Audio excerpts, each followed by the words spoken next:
dominating Didcot's skyline for a lifetime with one almighty blow.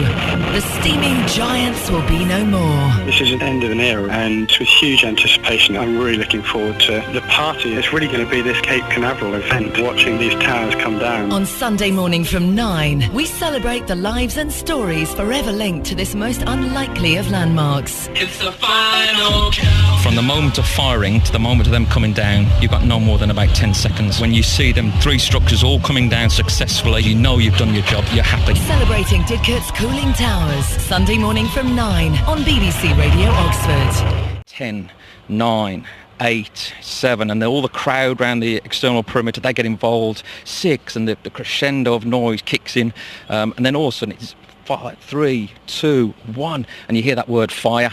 But unfortunately there is no fire at that point, because what we do, we allow a 10-second non-audible countdown to happen. That allows us to have a little bit of control in terms of if anyone breaches the exclusion zone. So there's 10 seconds where nothing happens, and people are counting that down as well. And then once that 10 seconds is over, the engineer gives the permission to fire, and all you hear on that radio is silence over, fire.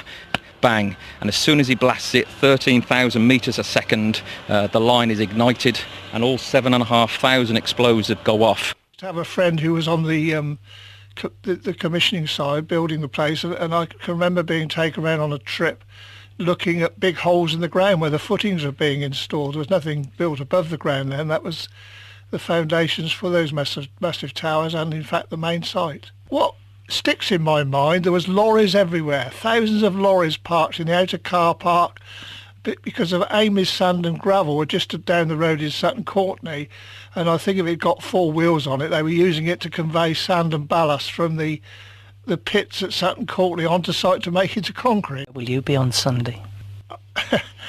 Yeah, everybody's got their secret spot. Oh, they don't want others to be there. But I see. You've picked a spot, have you? Well, I live in Upton Village, and I'm going to go just up the road up onto Chiltern Hill there. And although you're distant, you're looking down on it, and I think you've got a clear vision. I think the closer you get, you've got the greenery and the trees and things that will block your vision, but I'm going to be up on Hagbourne Hill. When you're coming home from a long journey, they're the first thing you see. It's a competition who can see them first, and it just makes you proud to be from Didcot. People you meet will ask where you're from. When you tell them, they say, oh yeah, I know it's the power station. And so yeah, it just means home, that's all. Was there a moment, Kelly, when you thought, them towers, I'm going to have them tattooed on my leg? Was there? I think I was just talking through some ideas with some friends, and we just half joked, I think, well, why not Didcot Power Station? And I thought, you know what? Yeah, that means a lot to me. Yeah. That's where the idea came from. Tattoo looks good as well. When workers at Didcot awoke on the 2nd of November 2006, they found Greenpeace had taken over the station. They'd climbed the huge chimney stack and unfurled the message, Blair's Legacy. It was a beautiful morning. I think it was about 3 or 4 a.m. and we were holed up in a farmhouse, I think, and there was a big plan on the floor of how to get into the power station. I was nervous. I remember being really nervous. And we then approached the power station. We had a lot of kicks. I think we were going to try and stay up there for about 3 days. It wasn't that long in the end. We walked there and jumped over a fence and just walked through the power station, and it was completely empty. I was in the team that was going up the smokestacks. We got to the bottom of it, and it was a kind of corrugated access door. We pressed the button and it went up, and just as we were about to go in, 4x4 pulled up with some guys who worked, and they said, what are you doing here? We said, we're Greenpeace, we're just going to do a protest. It's an entirely peaceful protest against coal-fired power generation and the impact it has on climate change. And looked a bit perplexed, and I just remember really clearly one of them just looked me dead in the eye and just said, all right lads, good luck. It's important people remember, the towers have been there for 40 years, so most people living in Didcot, and there are a lot of people in Didcot who were born there and carried on living there. So a lot of them will have grown up with the towers or seen the towers being built, but have spent their adult lives with the towers. So they become family, they become part of Didcot's landscape, they become the symbol that identifies Didcot. Didcot's a railway town. The football team, nicknamed as the Railway Men. But actually, if you wanted an image of Didcot, it would probably be the cooling towers. So when they go, it will be in a funny way, although I think it's the right thing to do because it will return us back to a more natural landscape. I think there will still be quite a lot of trauma in Didcot. I do love the towers. I mean, I live west of Wantage, and we go for walks on the Ridgeway, and you can see the Didcot Towers. When I'm coming from London, you're going up the A34, you can see the Didcot Towers. So they're very much a central identifier of the constituency I'm lucky enough to represent. I've obviously visited the power station many times, seen the towers close up. I do think they are rather beautiful.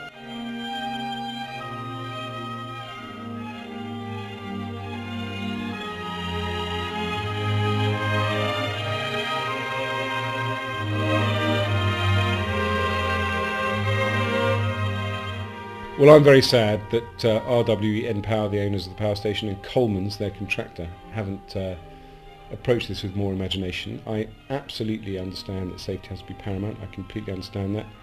And the thinking seems to be that the fewer people who watch this event, the less chance there is of anyone getting hurt, so that's a very powerful argument. You know, we've been talking for the last few minutes about the emotional connection I feel that people who live in Didcot feel to the towers. They want to say goodbye properly. It could have been the most amazing event, because I think it's an unmissable event anyway, and lots of people are going to watch it even if they do come down between 3 and 5 in the morning. Loved by so many, but now old, crumbling, neglected, workers gone, battered and rejected, sad and empty they stand alone, now only the wind the chimneys moan, towering Didcot that are seen from afar, now they're only known as a scar, hated by most, unloved, unwanted, ghosts of old workers, chimneys haunted. The news came through this morning. No longer will they stand was their warning. They're going to bash them, crash them and lash them to the ground, until no trace is left of them, not even a sound.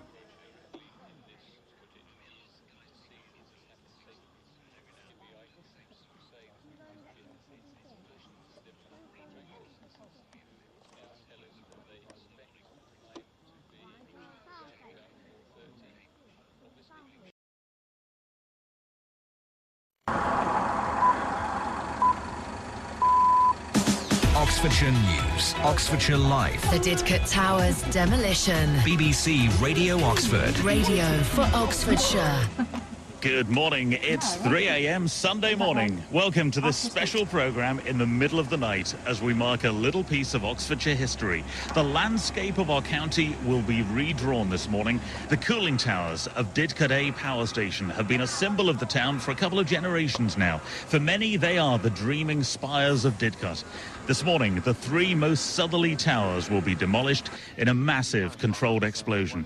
Now, despite warnings from the contractors to stay away, many have gathered on hilltops and parks, on driveways and golf. To get light in the sky over there now. Yeah, I was going to say, yeah. Street lights might go out if they go much longer. They're nearly all on photo switches these days. I know, yeah. Unfortunately.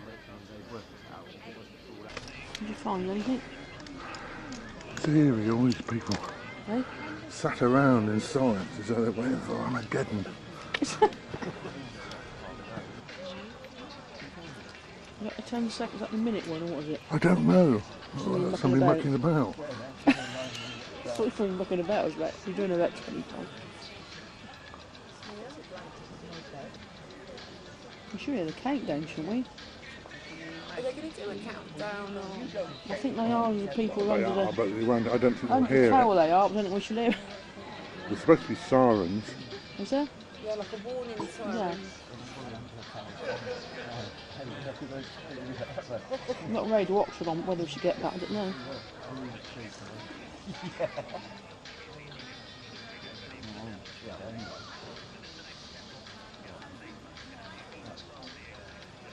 False alarm, was it?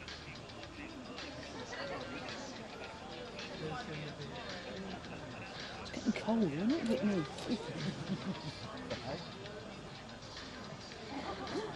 We're talking about past on here. That Radio Oxford? Yeah. That's where they are, right. It's half past them, we've got another 10 minutes. I can't see it. Blow them all up at the same time. No, I've heard they might go slightly seconds in between. Yeah. I'm going to fall in my garden, I think. Yeah. Falling in. Just got all the people got a party down there, who's done it all, haven't they? Got them on their 3-course dinner. Wouldn't surprise me at all. One of them stuck in the loose, they've got to wait. Yeah, that's what.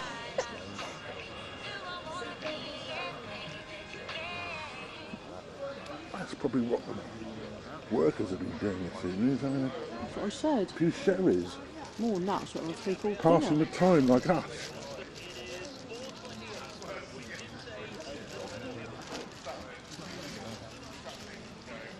Well, here's doing the car, driving,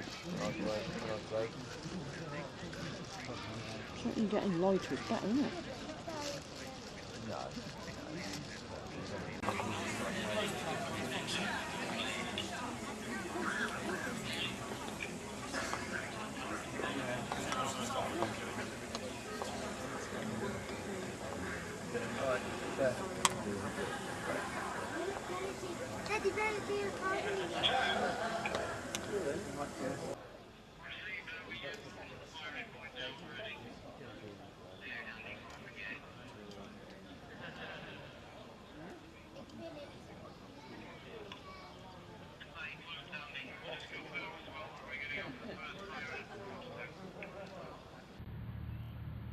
Mr. Martin. Receiving over. We're just going into the coalfield now. I'll hand over to you, mate, for your 15-minute siren.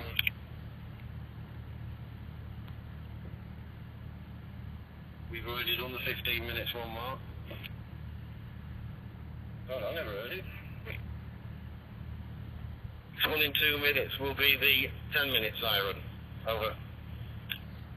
Okay, mate. Apologise for that. I didn't hear it myself.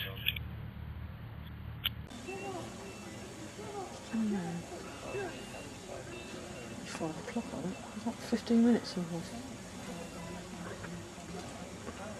We haven't had that yet, have we? What? 15-minute warning. Flaxen thing went off, didn't it? Did it? I didn't hear it. Oh, you sat what time? You missed it. What time was that? 5 minutes ago, I think. Okay, all sensors, the next siren is about to be initiated.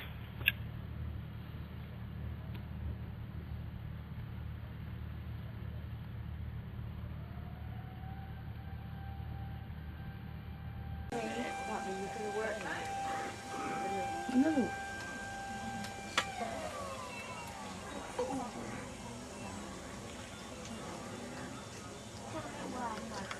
As they went bang into the anti-climax. So,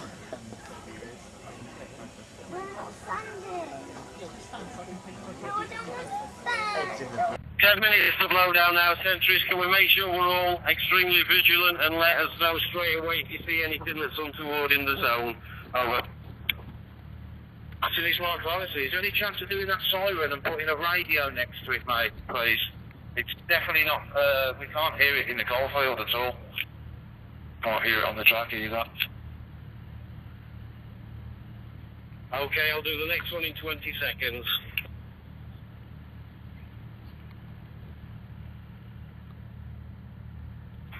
Slightly out of order, sentries, but we're going to do another audible alarm so everybody can hear.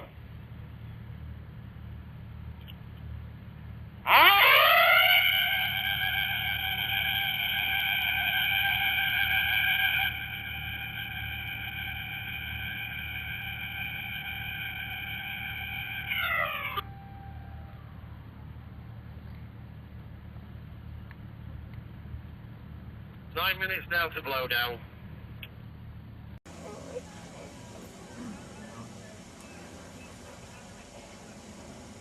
I'd laugh if it went horribly wrong.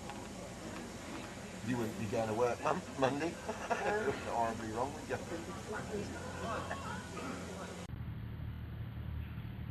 All sentries are just about to do the 2-minute firing shot. Over. Greases it up in 2 hours. There we go.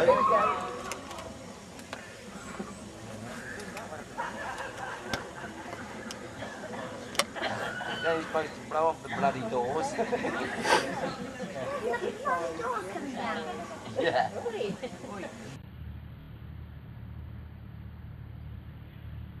20, 19, 18, 17, 16, 15, 14, 13, 12, 11.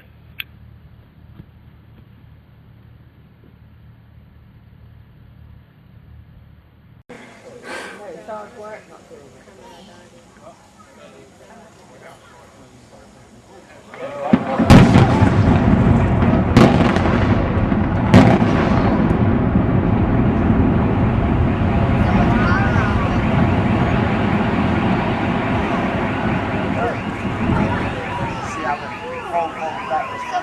Folded a bit funny, bro.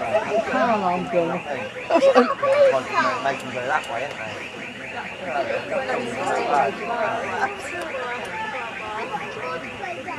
Not that much dust, is there? No, it's straight up, don't you?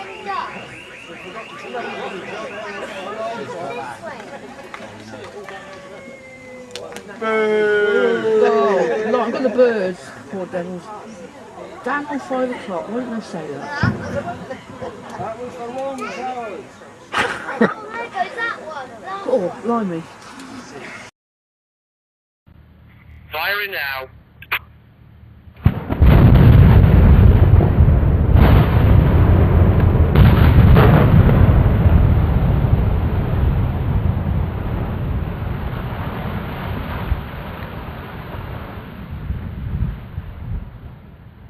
All sentries, please maintain your positions.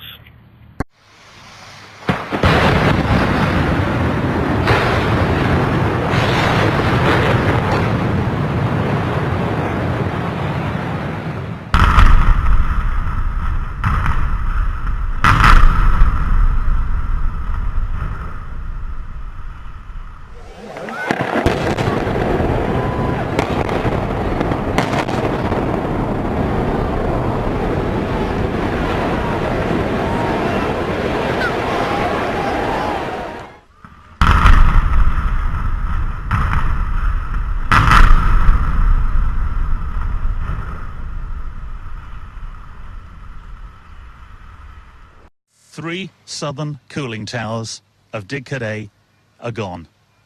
All that's left is a huge cloud of dust, where once 2,000 megawatts of power was created. Enough electricity for 2 million people.